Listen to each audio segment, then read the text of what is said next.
You build an environment that helps you become better, and you build a life that helps you win, and you like consciously remove the things that you know are making it harder for you, it becomes so much easier to be disciplined, to be focused. It's like you have to stop going back to the same environment and the same habits that made you sick to begin with. Stop going back to the old behaviors, the old thought processes, the old patterns, the old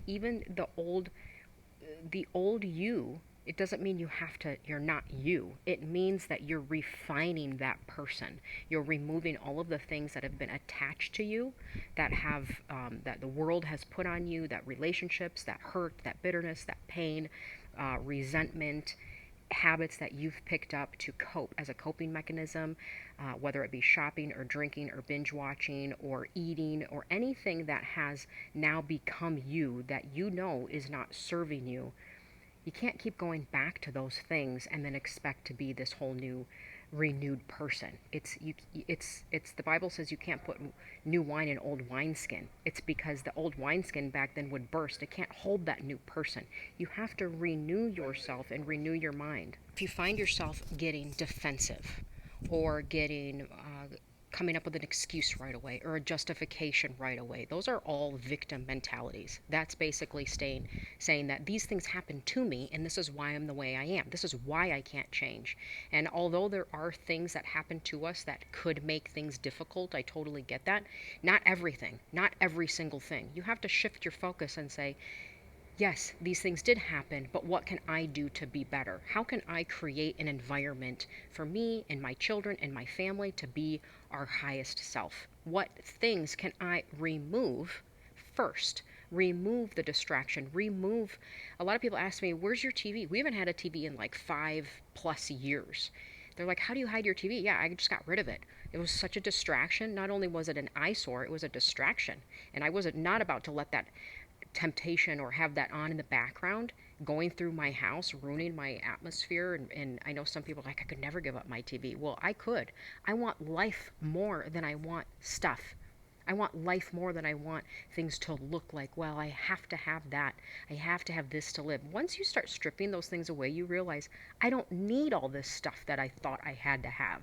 Had to have this friendship, had to go out, had to have cocktails. Oh, it was a stressful day. I have to drink. You start stripping away. This is the refining process. God starts removing these things, but you have to let him do it. You have to let that process take shape for you to bloom and blossom and become this better version of yourself that's hiding, that's suffocated under all of this nonsense and garbage. It's nonsense. Most of it is nonsense. Most of the stuff that you are trading your life for is junk. It's nonsense. All of this chasing and all of these things. This past week was prime week, Prime Day or whatever. I'm not against a great deal or a good sale on something that you might need, but the constant push, everybody get, consume, indulge, overindulge, mindlessly get. It's the same thing with Black Friday. Let's trample over people just so we can get a great deal on a TV that we don't need. Trading our life to say, look at me, look at what I have, look at my car, look at what I'm doing, look at how big my house is, look at this, look how great, and you have to get real with yourself. You have to be willing to go through the process of learning, the process of refining, the process of discipline. It's not a pretty process. It's not this shiny thing all the time. It's work. It's laborious. It takes time and it takes conscious effort to do the things that you're not used to doing. You're doing the opposite because you're retraining your mind to do what's kind of unnatural feeling for you. It might feel different to have your coffee after your protein. Your body might be like, no, I need my coffee first thing when I wake up. Well, that's destroying your hormones. It's spiking your cortisol. It's terrible for you. So if you can't control these things, then you are basically saying I'm a victim and these things happen to me. Now all of a sudden I have this because of this. Well, you're allowing it. Stop allowing these things. Stop allowing this lower version of you to take precedence over who God really called you to be or is calling you to be. Now, if he's calling you up higher, you're going to go through a process of refining. He is going to build your character. He's going to build your faith. He's going to test you. People are like, God doesn't test you. Yes, he does. Go look at the book of James. The testing of your faith builds perseverance. The testing of your faith, okay? So these are things that God will allow to take place for you to go through kind of a metamorphosis. And the sooner you get it, the quicker you can move on from that. It's like we make it take so much longer than it has to be because we're holding on to these things. Oh, I can't let this go. I can't do this. It gets to the point where it's like, do you want life or do you or not? Or you're holding on to things that are actually not good for you, that you've found comfort in, that your identity is now in, that you're not willing to let go of. And it's keeping you from actually living the true desires that you have in your heart can come forth when you're ready to let go of all of this nonsense and garbage. Spending time maintaining the wrong relationships, being involved in family gossip and drama, in areas that you don't have any business being involved in, not taking care of your own, getting your home in order, and then expecting other people. I used to do that. I used to tell everybody what I thought they should do, and family members, and I'm getting involved in their business, and I'm on the phone with them for hours. Meanwhile, I've got a big old mess I need to clean up that I wasn't willing to face. My weight, my marriage, my spending, my eating, all of this stuff. I thought I knew best and I could sure tell them. And really, it was just a big waste of time. And when I finally woke up to the fact that I'm not going to spend my time trying to change anybody until I'm going to change myself. And if they truly are ready and they want help after I've gotten my stuff in order, then I obviously, shove them away. You want to help in the field that you have had your breakthrough in. So if you've experienced breakthrough in some area and people come to you and go, help me with this, you want to be able to help them. And now I charge people to help them because I can't help everybody and I'm not going to spend my time trying to help everybody. I need to make a living as well. So you have to start being wise with your time and sharing the advice to people who want it. If they don't want it, don't push it on them. It's as simple as that. Get your own home in order, your body, your life, your finances, yourself in order. If you're having problems in your marriage, pray for the other person, but don't let that stop you from getting your life in order and doing what you need to do. Regardless if you're the wife and you're like, well, the husband's supposed to be leading. Well, if he's not leading and he's leading you off of a cliff and he's not willing to change, you still do what you know God has told you to do. You don't back down and you don't get minimized. The verse that says that the woman is the weaker vessel, a lot of men and a lot of people don't understand this. The vessel is something that holds things, right? It's like a container.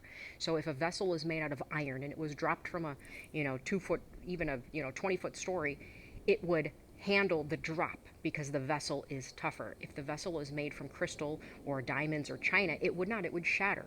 Both are valuable. Both have a purpose. Both are made to withstand something, but they're both made completely different.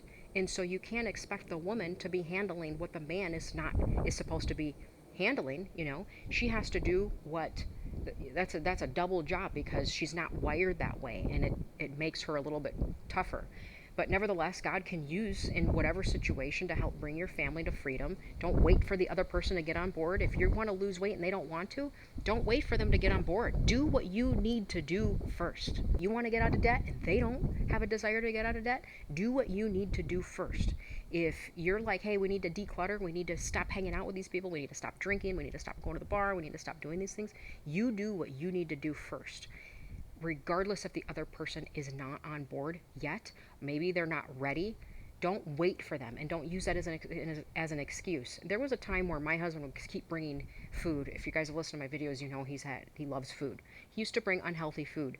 For me to change our family's dynamic around food, it wasn't a quick change. I had to do it over time, one thing at a time. From like Doritos, we're not buying those. We're not buying these brands. We're not supporting or investing in this garbage. And in the beginning, it was hard because he would come home and I'd say, no, you either return it or I throw it in the trash. Well, where are you going to throw this food? I'm like, because it's killing us. I'm not allowing that anymore. And the kids were mad. Oh, that's so yummy, until they finally understood. And I'll say it took probably a good year for them all to get on board and realize, okay, we're changing this. We're shifting. Maybe even longer than that. And But I had to put my foot down and say, no, we're not doing this anymore. We're not treating our bodies like garbage dumps. We're not consuming this way anymore. We're not mindlessly going through life just because everybody does this and they go out to eat and they watch scarier evil movies. They decorate for Halloween. They blow their money at, Disney World. Nothing against, you want to go on vacation. We're not doing those things. And so for us to change the dynamic of what we allowed, one of us had to take a stance and say, no more, we're not doing this. So you might be that person. And if you are, you better buckle up, because it is a tough mantle to carry. I will say that. You will need grace, and you will need a lot of you're going to need to dig those heels in and push forward. And it's not always going to be perfect. You will fall back in some areas. The bottom line is, if you don't change, nothing is going to change. You'll have the same you a year from now, the same results, the same things, probably worse, and you'll just be older. And that sucks.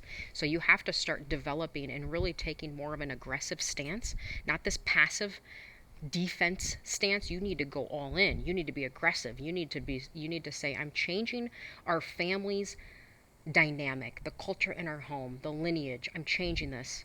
And I will stop these generational things. We're not going to live this way. We're going to do things different. We're going to learn.